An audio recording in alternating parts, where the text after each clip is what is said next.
This is News Guardian's Greg, and as promised, we have 9th District Virginia Congressman Morgan Griffith, who has uttered nuts on the House floor. Can you tell us about that? Well, we were in a committee meeting, and it just flew all over me. We were talking about a bill that makes good sense. It's actually introduced in the Senate by Democrat Joe Manchin of West Virginia, and in the House by Ed Whitfield of Kentucky. And that's H.R. 3826. That would be it. And what the bill says is that until we actually have technology available that will allow for coal-fired power plants to, take care of the carbon dioxide, because the EPA has ruled that that's harmful, notwithstanding the fact we all breathe it out, so we're all emitting harmful gases every time we take a breath. But EPA has said that's harmful. We have to crack down on it, and they're going after the coal-fired power plants. We're saying, hey, wait till the science catches up. Well, Henry Waxman of Hollywood, California, came out and was given a talk on it. I'm sitting there, and he says, "And don't be playing to the cheap seats and talking about the war on coal." Well, it just flew all over me, and I'm like, "What are you talking about?" He also said, we'd just be surrendering if we didn't adopt his amendment and we passed this bill. His amendment would have gutted the bill. So I decided somebody had to say something, and basically what I said was, the science doesn't back you up.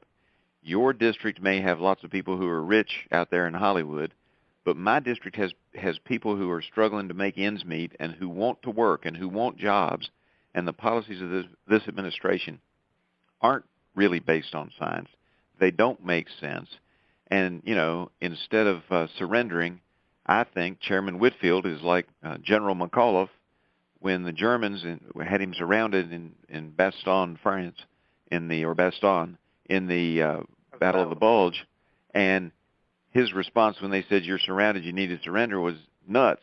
And I told Henry Waxman, this is nuts, and we're not stopping, because we'll continue to fight for the jobs of the American people, particularly those people who want to work either in the coal industry or in any industry that uses electricity, because when you make the cost of electricity go up, you're affecting jobs not just in the coal fields, but all over the fruited plain of these United States.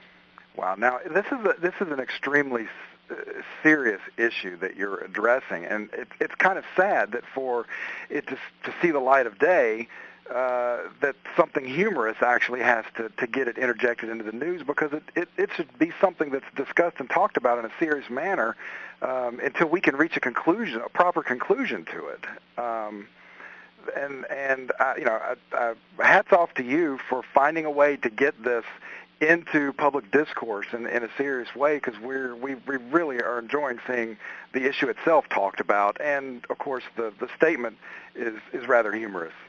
Well, and anything that we can do to make people understand that it's not just the coal miners who are being affected by these policies that do not make sense, and where there is not the technology to convert all of our coal-fired power plants over, and this is just on existing right now, but we know they're headed in that direction.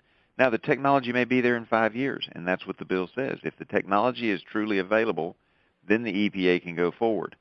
But until the technology is available, don't be putting millions of Americans out of work in both the coal industry, the railroads, the dockyards, etc., but also in those industries that are highly reliant on affordable electric prices. Before we go, what's the disposition of the bill at the current time? Well, I don't know where Senator Manchin's version is in the Senate. I suspect that Harry Reid and his allies over there, even though Manchin's a Democrat, are going to bottle that bill up. We need more pro-coal Democrats. Unfortunately, it doesn't seem we have those in Virginia. But we need more pro-coal Democrats to work with the pro-coal Republicans. In the House, it's going to the full committee. I would expect that you would see it coming out of the full committee in about 2 to 3 weeks. And then a few weeks after that, hopefully it'll be on the floor. We'll pass it. We'll send it over to the Senate, which inevitably on anything that makes common sense, they generally stick it in their pocket, or they make us force us into a compromise that may not be the best, but at least we get something. And, in this case, I'm hopeful that they'll realize it's the right thing to do and send it to the president. But most likely this legislation will have to wait until after the 2014 elections, when hopefully we'll have some pro-coal senators added to the list of the rolls in the Senate, we can get that bill sprung, because I'll guarantee you Mitch McConnell will put it on the floor. Yeah, and in Southwest Virginia, we desperately need this and more in defense of our industries here. No question about it. And, whatever we can do to create jobs is great, but people always want to say, well, y'all can transition to something else when they don't understand. Most people don't realize those coal mining jobs pay $75,000 plus a year. You can't lose 100 jobs that pay $75,000 a year and replace those with 25 jobs that pay $25,000 a year. Now, I heat my house with a wood stove, and I have noticed things going on in EPA where I'm now a target as well. So to put a bug in your ear, us wood heaters need your help too, so don't forget about us. Oh, we won't forget about you, and it is on the radar screen. And what they're talking about is, so anybody who's looking at heating their home with wood may want to get a stove now, because the EPA is going to try to put the requirements to make the cost of those wood stoves go way up. And I believe they're targeting, they haven't put anything final in, but they're targeting 2015 as the date when they're going to make you have all kinds of emissions controls on your wood-burning stoves. Right now they're grandfathering those that were already purchased and are purchased probably in 2014. But stay tuned. The EPA first went after coal. They're looking at natural gas, but they are definitely have their sights set on people who burn wood. And eventually they'll put emissions controls on our noses and mouths so that we won't breathe out the harmful carbon dioxide. Well, if it sounds crazy, but who knows what this EPA might do, and they have already ruled that carbon dioxide is a harmful substance, so who knows? I would doubt it. It sounds hilarious and funny and absurd, but then so does asking people who've been burning wood for hundreds of years to stay warm, is saying, hey, we're going to make you have an emissions control on your fireplace.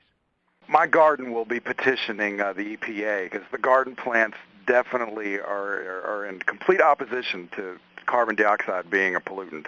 There you go.